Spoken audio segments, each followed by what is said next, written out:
Welcome to Adventures of Alice and Bob, the podcast where we get root access to the people shaping the world of cybersecurity today to find out a little bit about their journey, the events that have helped shape their career, and maybe those things that still keep them up at night. Today we're joined by Runa Sandvik, founder of Granite, a security firm focused on protecting journalists and at-risk individuals across the globe. With over 15 years' experience in the cybersecurity world, Runa has held positions at the New York Times, the Tor Project, the Freedom of the Press Foundation, and she's currently a member of CISA's Technical Advisory Council and the Aspen Institute's Global Cybersecurity Group. Throughout her career, Runa has pioneered innovative approaches to securing high-risk populations, from establishing secure tip systems for journalists to hacking smart rifles along the way to demonstrate those security vulnerabilities that people just hadn't thought about. Her work sits on that really interesting intersection of technology, journalism, and human rights. So Runa, welcome to the podcast today. Thank you for having me. So a lot of things, I stumbled my words there because there's so many interesting things that you've been involved in. So tell us about where it all started. Yeah, I'll say first though, the CISA's Advisory Council is no more as of the start of the year. So that was under the previous administration. Okay. Well, times change, things change. So we'll find out what's maybe coming for you next then. Now you've got a bit of free time in your calendar. So could you tell us a little bit about how you first became interested in computers, technology, and what started you on this path to the cybersecurity journey that you've been on? Yeah, I think it was just this moment when I was probably around like 15 and got a computer at home for the first time, and suddenly that was the most interesting thing, right? The thing that just took up all my time. And thinking back now, the sort of what really stands out is just that there's just so much to explore. There's so much to do. There's so much to learn. There are so many directions you can go in. There's so many puzzles to solve. There's sort of this like never-ending wealth of information, challenges, people to talk to. I just found that really, really interesting. I think alongside that, the opportunity to learn how to do things you're not supposed to do, I found really, really interesting. And so that sort of like set me on this like path of being very clear about wanting to study computer science, being very clear on wanting to work with computers, do work that had to do with technology. I never really envisioned that I would end up where I am today, but that's sort of a separate thing. And actually, we're talking about this. You now live in the US, but you grew up originally in Norway, I believe, in Oslo? Yeah. I grew up in Oslo, studied in Trondheim, moved to London in 2010, so lived there for a couple of years, and then Washington, D.C., and then I've been in New York City for 9 years. And just curious what that tech scene in Norway was like when you first, got into computers and interested. Was there, lots of interest locally? Were there, facilities where you could get online and access things, or was it kind of a whole new exploring new worlds that you'd not come across before? I mean, I think it was a really, really big community around it. A lot of people that, got together for meetups or for like computer parties or LAN parties. The demo scene is pretty big in Scandinavia and was big in Norway at that point as well. So definitely like it was easy to like meet more people in the same city, in different cities, people that are interested in maybe the same game or the same like web design or other type of like computing challenge as you. So like it was a really, really good like tight-knit community.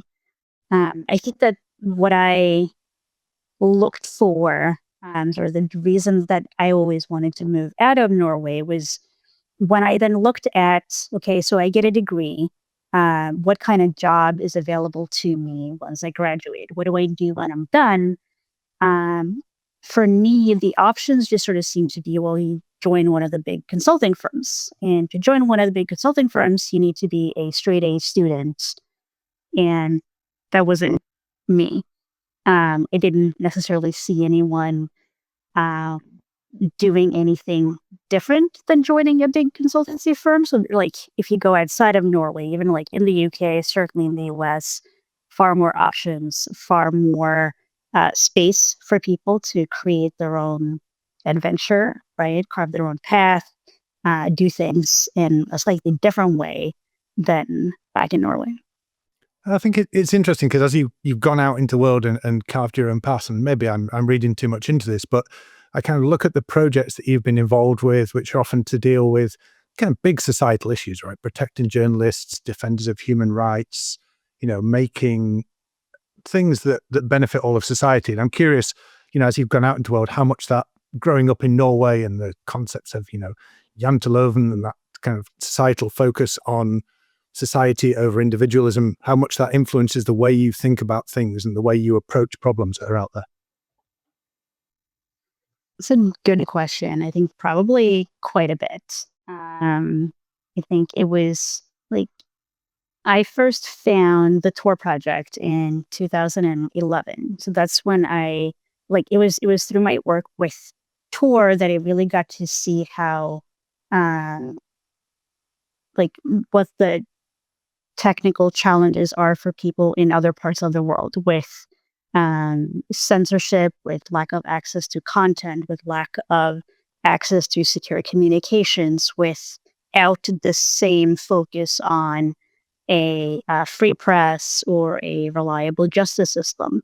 And then seeing how my skill set, my knowledge, my expertise could help them do what they're trying to do, but in a safe way, I found very valuable for me. Like it gives me a lot to help other people do their work safely. And so, yeah, it wasn't necessarily the sort of path that I envisioned for myself, but certainly the values that I had back then has sort of like really, really driven it to the point that I am today. And you mentioned you got involved with the Tor project there. How did that come about in the first place? What was your inroad there? Because a lot of people think that's such an interesting area to have worked in. Yeah. It was I needed a summer job, and someone I think told me about Google Summer of Code, which still exists today, where every year Google will give funding to open source projects so that they can take on summer interns. And I applied to be basically a summer intern for the Tor project through Google's Summer of Code in 2011 and was accepted. And then after that summer, I kept on maintaining the project. No, wait, it might have been 2000. What am I saying? 2009, because I moved in 2010 and then I became full-time with Tor in 2011. So 2009 summer intern for Tor, but I then kept on maintaining my project. I volunteered with the Tor project, kept on helping on other initiatives, was sort of eventually offered like a part-time contract and then later on a full-time contract as well. And so I was working for and with the Tor project for about 4 years.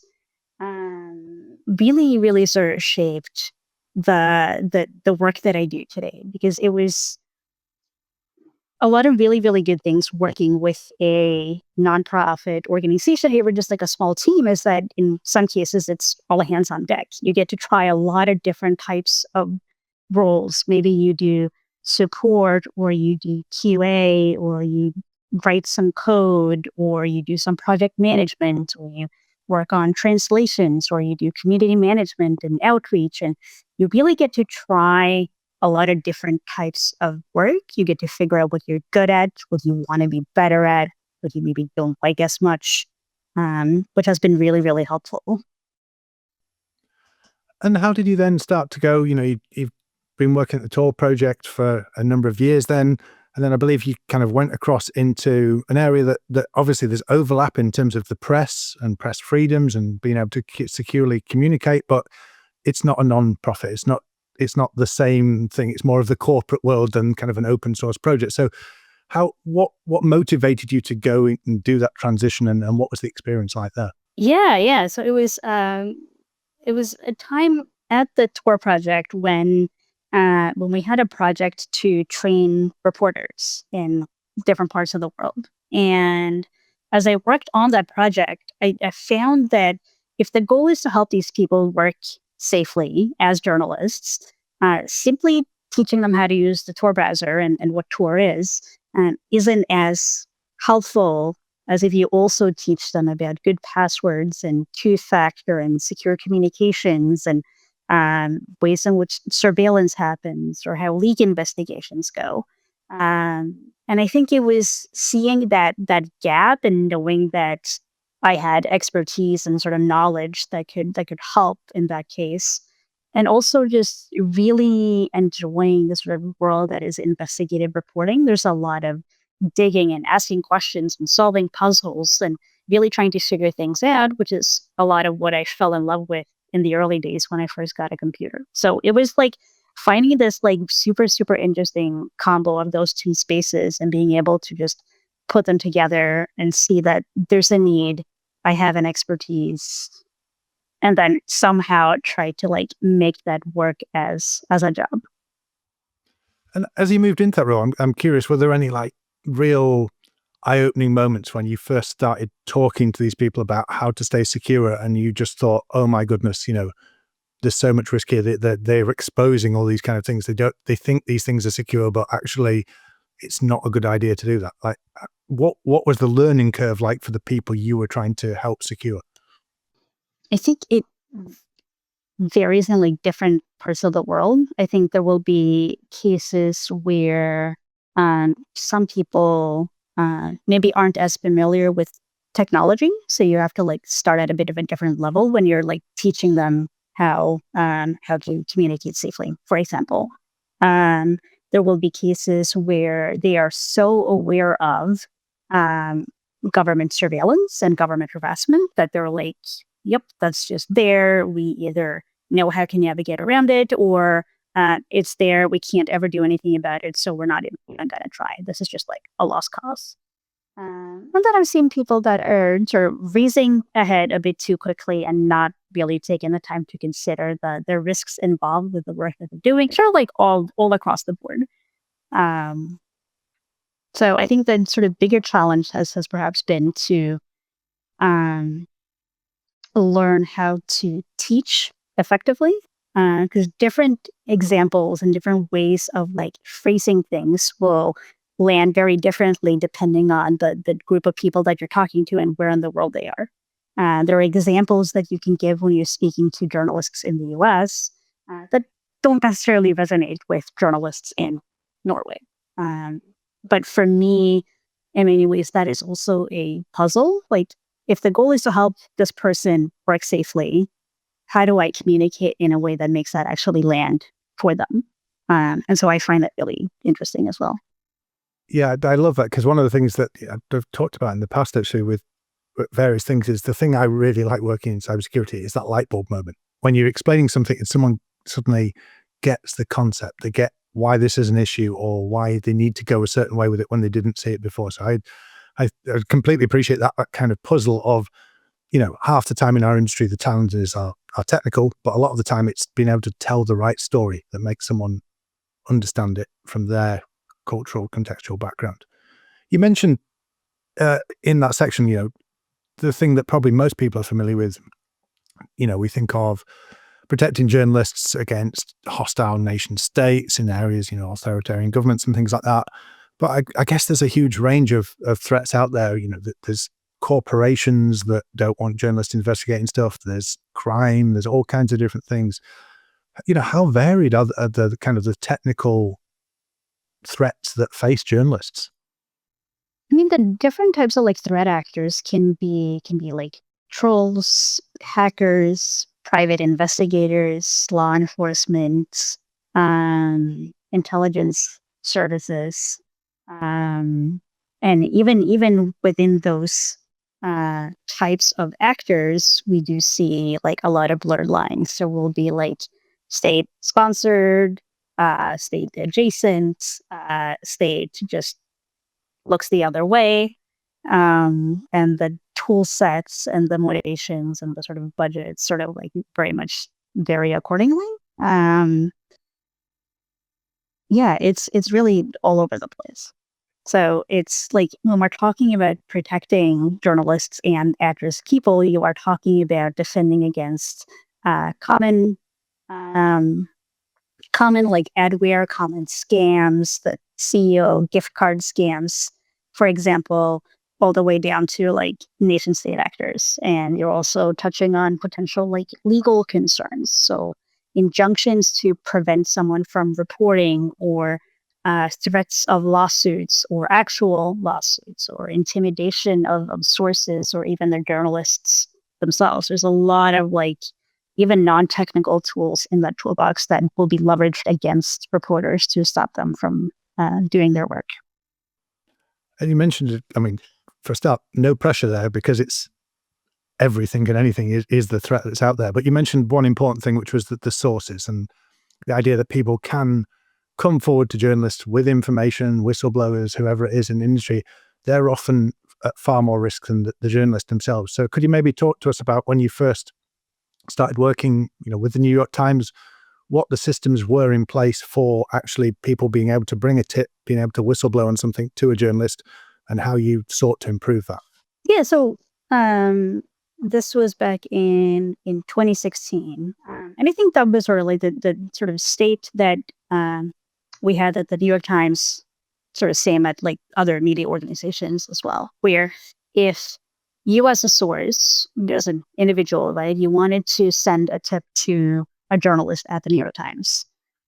Well, now you first had to figure out, who do you want to send this tip to? How do you contact them? Is there an email address? Is there a phone number? Is there a mailing address? Okay. How do you go about doing that in a safe way then? Do you have a throwaway email account? How do you set that up safely? Do you have burner phone? How do you get that phone number without linking it to you? Can you maybe send something through the mail? Is that safe to do? And even once you figure that those pieces, then the question is, well, how can you be sure that the journalist is even going to open that email? If it comes from blah, blah, blah at blah.com, is that even going to land in their inbox? Is it going to go to spam? Are they going to read it? Are they going to care? There was really no efficient way for a member of the public to just send a tip to the newsroom.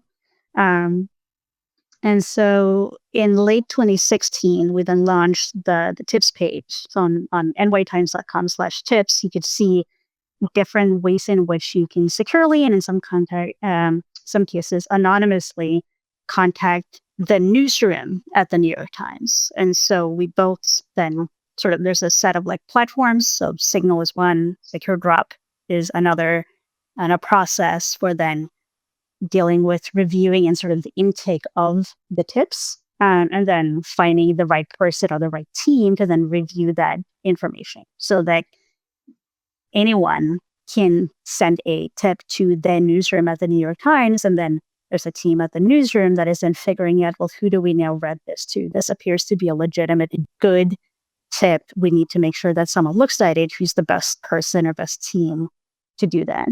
So that was late 2016. And the sort of idea of now having a tips page with different methods is something that a lot of other newsrooms have now as well.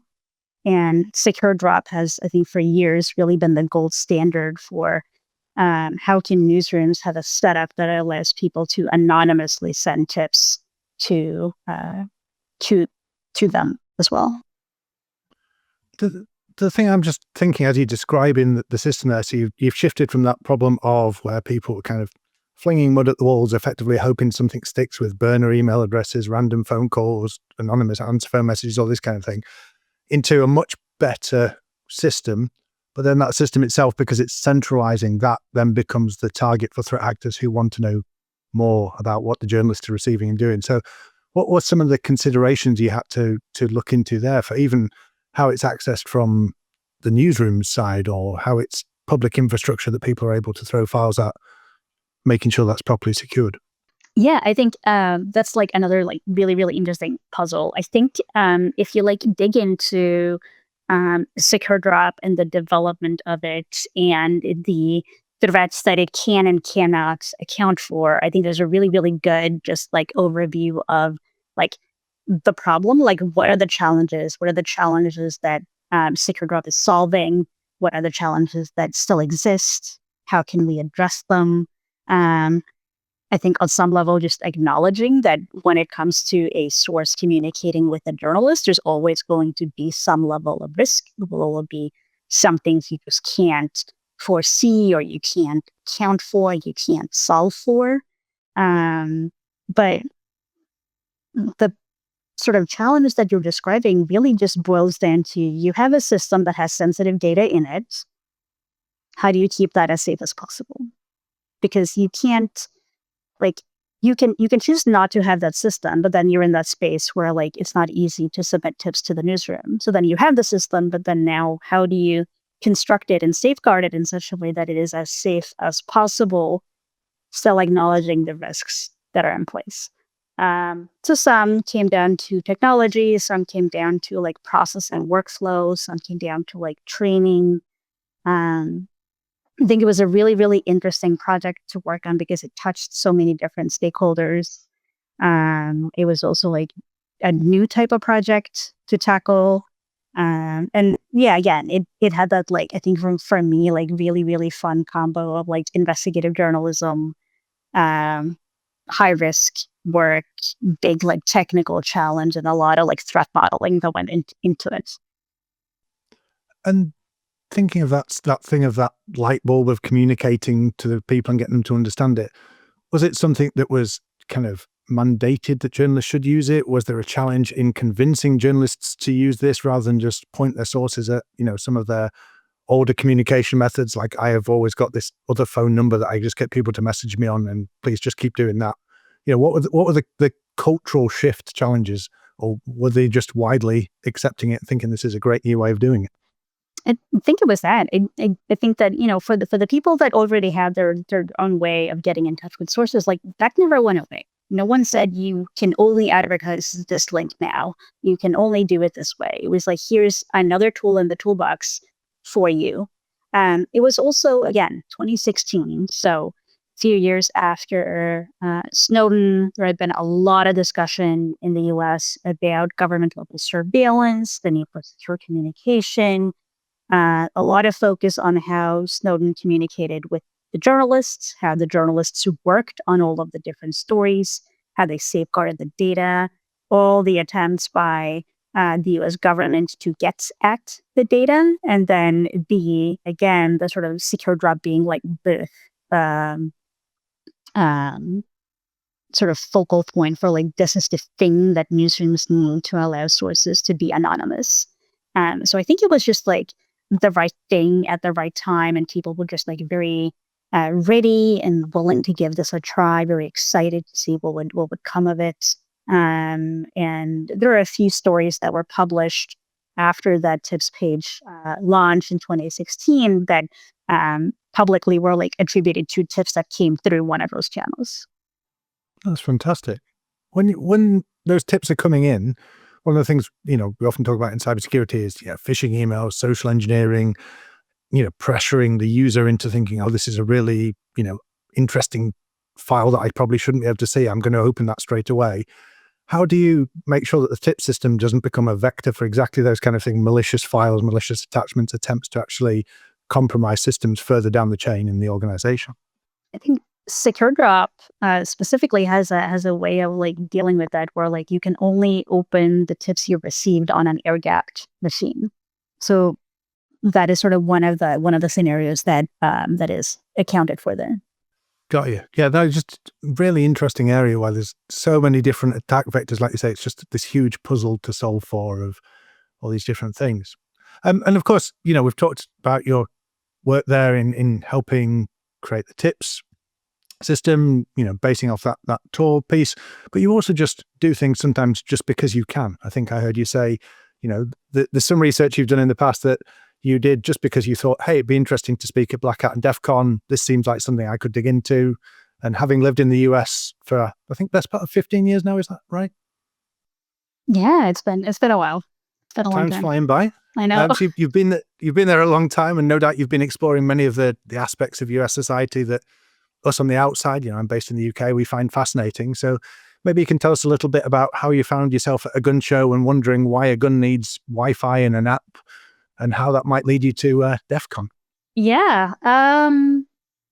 So I think that was, growing up in Norway, learning about Black Hat and DEF CON and some of the talks there, I just like always like envisioned like one day I want to give a talk there. That was just sort of like this little idea that I had in my like late teens. And then fast forward to this was like 2014. I've always also been a big fan of like stereotypical American things. So like diners, for example, big fan. And one day my husband, who's American, said, "Well, you've never been to a gun show. We should go."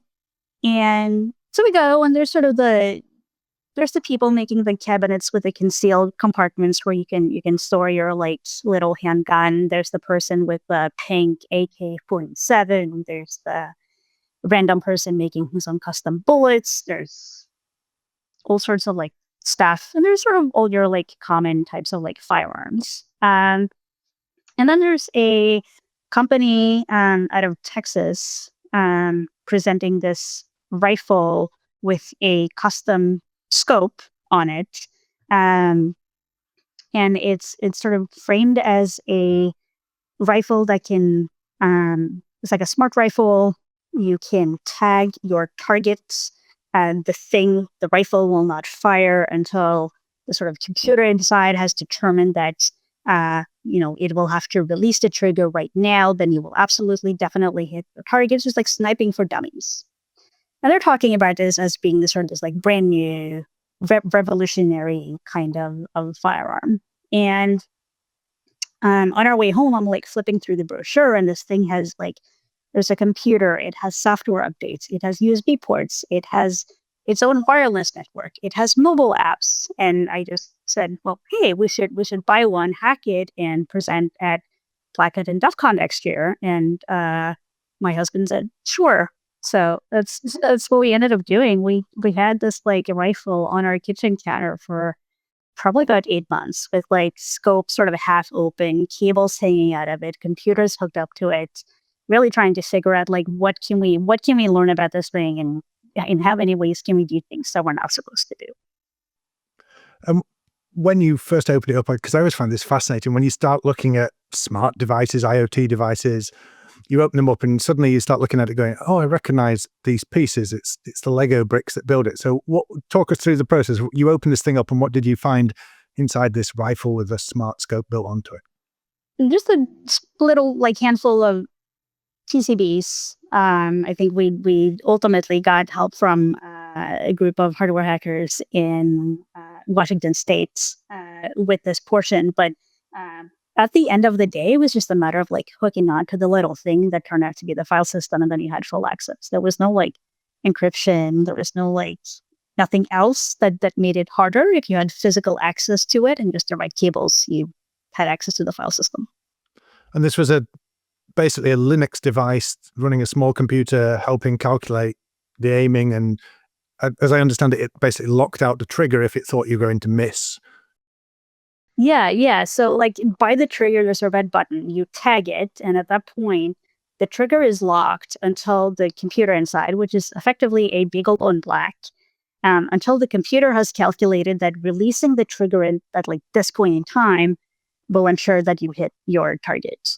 And then it can also then account for like the bullet grain, wind, and temperature, which are then settings that you can mess with to in turn cause the shooter to miss their target. So what were those impacts? What could you do by the time you've worked out how to get access to the file system and start playing with those settings? So I'll say that we cannot fire remotely. I guess it's a good thing. But we can lock the trigger so you can't fire at all. We can mess with the values for like wind, temperature, and bullet grain, causing you to miss your targets. And there's nothing in the UI, nothing in the scope that will sort of indicate to you that you're going to miss that shot. So you will suddenly shoot, a couple of meters to the left or to the right of your intended targets. Found a way to create a custom software updates with the final screen out of Duck Hunt, the Nintendo game. Super yes, where the dog pops up. Yes, so we included that as part of the software update. So custom software updates that just permanently breaks or permanently changes the rifle in a bunch of different ways. We try to communicate with the company. They asked us to sign an NDA to never talk about the research ever again. We said no. They hung up the phone. The day that we presented in Vegas, the official statement from the company was that it's safe to continue using the Wi-Fi on your rifle as long as you're confident there are no hackers within 100 feet. Because the password to the Wi-Fi was hard-coded. So if you knew how to get onto one of them, then you could, if you were within Wi-Fi range, you can permanently alter any rifle from this company. Yeah, I mean, you'd think with security and safety, I shouldn't be laughing here because this is such a serious thing, but it just strikes me as the craziest response ever to say, make sure there aren't hackers within Wi-Fi range of your rifle before you do anything with it. I mean, I think there's a great parody sketch somewhere on YouTube where two people are dressed as hackers running around a shooting range. It's pretty good. But yeah, this company has since gone bankrupt. But I do think that the challenge of securing IoT devices and securing any new thing that we're creating now, right, whether it's a physical device or AI, still have that challenge of people being very, very set on doing this new cool thing and being the first ones to do it, thinking of it less about privacy and security. yeah, because often these companies are people who make a device or they've made a particular tool or something for many, many years. And then someone in marketing or sales has gone, everything's better with Bluetooth. Let's just add that on it and see what happens. And there aren't security engineers there. There aren't software engineers. But, that response from a company that deals with the security and safety of firearms. And we're talking here about, locking triggers and missing targets. And people might think, well, kind of, it's novel, but so what? But the same company was also trying to sell this to the military, and in those scenarios where you can hit the wrong person, you can stop someone being able to fire. In those situations, that's a much more serious thing than your average IoT vulnerability. What do you think was important about raising this, and what was the kind of message you were trying to get across when you went on to present on the topic at DEF CON and Black Hat? I think the sort of the serious real life message, which is sort of we just touched on, is when you are developing a new thing, whether it's a physical device or it's AI, you do need to make sure that security and privacy considerations are part of the development process. That's something that security professionals have been talking about for forever, and I'm sure we'll continue to talk about it for even longer. But I think beyond that, we were always very clear on this is a project because we can, because it's fun, because it's different, because it's new, because it is something that gets people attention. And what was the experience like in the end? Did the childhood dream of presenting at DEF CON live up to the hype? It did. It did. It was great. It was a lot of fun. I mean, it's still, to this day, 10 years later, it's still something that people talk about. And it's really cool to have had this project that is so different from anything else I have ever done. Really just for fun, for, curiosity. And I think it's important to also do things like that. It can't just be super serious work stuff all the time. You do need to have a bit of fun. So if there's listeners out there, because I often come across people who, are in the tech scene and some new smart product comes out and everyone just laughs and goes, oh, that's, why do I need a Wi-Fi enabled kettle in my kitchen, or all these kind of things that come out. But if someone sat there looking at something and thinking, okay, I'd like a project, I've got some time, I have some spare cash, maybe they don't have, $13,000 for a smart rifle, but maybe they have $50 for a smart camera or some home device. What would your advice be in terms of just because you can? Why should they go out there and hack that? And what's the joy of that? I think for one, if you want to do it cheaper, you can buy it on eBay. It's a good first step. But I think it's a great learning opportunity for one. I think in our case, we also hit roadblocks where we needed help to get to that next phase of the project. And so we had to ask around. We had hardware hackers that we'd never met before that just jumped at the chance of helping. That even once we got the data that we wanted to get, looked at us and said, okay, well, we still have 2 more days together. How can we make your talk even better? And so you really learn a lot. You meet a lot of really fantastic people just through working on something like that. And even just going on stage and sort of sharing, okay, here's this thing that I tried to do. It didn't quite go according to plan, but here's what I tried and here's what I learned and here's how it turned out. Even that is a great opportunity for like connection and sharing and learning even more, which I think is what all of this is really all about. I think it's a wonderful take on it, because it's the kind of very essence of the hacker community, whether it's DEF CON or your local B-Sides events, just engaging with people. And like you did, going out and going, can anyone help me do this thing? Go into your local hacker space, put in a cry out on social media, just going to a local meetup and saying, does anybody know anything about this? Because I can see there's potential here, but I don't know the ins and outs of it. And you'll find so many interesting people there. And you mentioned the eBay thing. I was smiling a little bit because I did talk to a man a while back who was buying used cadaver pacemakers on eBay to work out fuzzing of pacemakers, and had even gone to a stage where he was at that point testing it out against his own pacemaker and fuzzing his own pacemaker, and had a literal dead man switch built into his code in case he accidentally stopped his own heart. So possibly don't do that when it comes to these devices, but anything safer than that's probably quite an interesting project. I'd say so. Yeah. Disclaimer is needed on that part of the podcast, I think. Speaking of like these interesting opportunities and embracing them, I believe you once answered a response when Patrick Wardle, best known for his Objective by the Sea and all these Mac OS research, he put out a cry asking, can anyone help edit a book? And you jumped onto that call, and it led to some quite interesting opportunities, and actually more public speaking, more talks on different topics. So could you tell us a little bit about how you started by offering to edit Patrick's book? Yeah. So I think, what year was this? This must have been like pandemic era. I don't have the exact date in front of me, unfortunately. I just like vaguely recalled it being pandemic. He was publishing a new book, wasn't he, on malware analysis on Macs? Yeah. It must have been like 2020 or something. So I think it was like a combination of like definitely having like followed Patrick for a while, seeing the phenomenal work he puts out, the research, the analysis, the tools, the way that he engages with the community, and also having time. 2020 around then, having time, wanting to learn more about Mac malware. It wasn't a topic that I had spent a whole lot of time digging into, and so certainly editing someone's book on the topic also meant that I would have to like understand what it is that I'm reading. So it just seems like a really good opportunity to learn more and help him at the same time.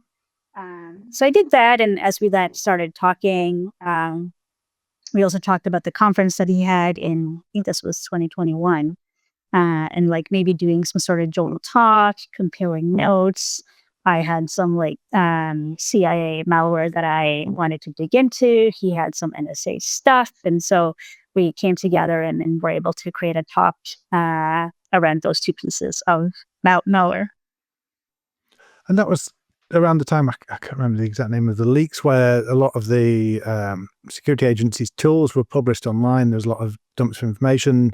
There was some specific tools for use on Mac systems. And in that world, I guess you looked at and thought, has anyone actually looked at these? So that was from the Vault 7 leak, which I think was 2015. So like the stuff that I looked at was at that point pretty old. But I didn't think that it had been talked about all that much.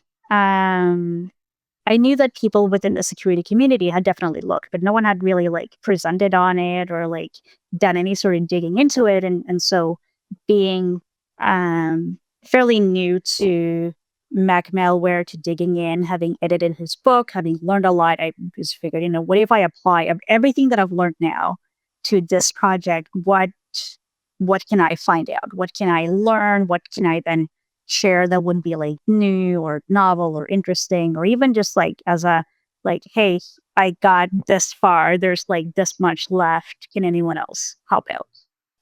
I just think it's another fantastic lesson there of, don't assume that someone else has done something with this, because things get published on the internet. There's so much information out there all the time that, and actually, the stuff that you and Patrick talked about was super interesting. And it's just, no one had ever looked in that depth and shared it. So don't be afraid of digging into things. Don't assume that someone else is going to do it and publish the research. I think it's a great thing. And it's nice when you've got time in a pandemic, but sometimes you can find the odd evening and weekend to look into these things. Exactly. And it's also, I think, showing that you don't have to be an expert to dig in and present on the topic, right? I don't typically focus on Mac malware. It wasn't something that I had really spent a whole lot of time digging into before. Certainly not something that I had presented on before.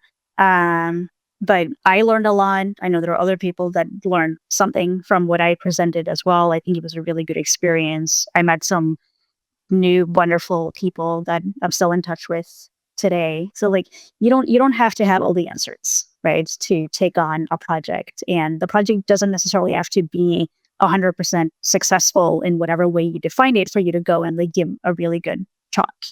I think there's a lot of value in just like trying the thing and seeing how it goes. Yeah, learning for the joy of learning. Absolutely. One date I do have down is 2022, because that was the year that you established Granite, I believe. So maybe you could talk to us a little bit about what Granite is all about and what your vision for that company is. Sure. So, I worked for the New York Times up until late 2019, and then pandemic hit. So I was from like 2020 consulting, still focused on media organization, individual journalists, different groups of at-risk people. So some people that like investigate war crimes, some people that work on election in different countries. So still doing sort of very, very similar work. And then fast forward to 2022, a friend of mine was like, well, Runa, this is what you do. So why not just start a company to keep doing it? And so that was really how Granite was born. I just had to come up with a name, which is, I think, usually the hardest part. But it was in many ways just a way for me to like plant my flag and say that this is what I do. This is what I believe is important, that I believe is needed, where I believe that I have knowledge and expertise that is of value and can help address the sort of gaps that we're seeing in these different spaces. And that is what I'm still doing today. So focus also primarily media. I think mostly just because that's sort of the type of work that I've been doing for so long that people just know that I work in that space. But talking a lot about just like if you're doing any sort of high risk work, for however you want to define how high risk, how do you do that safely? And I just sort of see it as my goal to help you figure that out. Yeah, and in a world of rising geopolitical tensions, lots of things going on, I think that work is probably more in demand and more important than it's ever been. How do you see things shaping out in that space in the next few years? It's a good question. I think different. So looking back, different like points in time, I've like highlighted different challenges. Like when the journalists received information from Snowden, there was a lot of focus on intelligence services, on the need for encryption, on, in some cases, the legal battles that the journalists are then, or the media organizations are then facing. Then, especially during the pandemic, a lot of focus on mis and disinformation. Now we're on to AI or IT workers out of North Korea. So, like, just again, different periods of time will bring different challenges, but in some ways, the sort of general security best practice, the tools, the app, the workflows, the policies, the procedures, all of that stuff hasn't changed. It's just the examples we give, the scenarios that we try to like defend against are slightly different, which I think for me is also what like keeps this work interesting. It's not like, even if the sort of foundational stuff is the same, the way that we talk about it, and to your point earlier, the way that you tell the story, the way that you make it land with the audience is what changes, which I find really interesting. And I'm sure Granite's taking up quite a lot of your time, but in terms of those side projects, those things that are interesting, those things you're doing just because you can, is there anything else out there that you're exploring now or you want to look further into in the future? I think up until a year ago, I had a newsletter that's been a bit quiet, but I've been meaning to bring it back. Looking at spies that use journalism as a cover for espionage and just Okay. telling their stories. So non-technical, very different type of like research project. Aside from that, spending a lot of my time now doing indoor skydiving. So again, non-technical, something I found a year ago, and I'm having a lot of fun with it. And so I figured, for now, why not? There's one about a 45-minute drive from me, and if anyone's never tried indoor skydiving, it is super fun to go and have a go. It is not quite as exhilarating as actually falling out of a plane, but it is very, very good fun. A lot safer, yeah. A higher safety profile there. Yeah, absolutely. It takes some getting used to, though. It's a very strange experience of floating with your friends and family watching through a bit of glass on the side of you. But yeah, so like I do have like technical projects that I'm like every now and then I'm like, oh, I should add it to my list. My list is like long and never ending. But yeah, so it's been like I'm at a point where I can like really balance sort of the work I want to take on, the projects that I tackle on the side, and then just completely non-technical, interesting hobbies.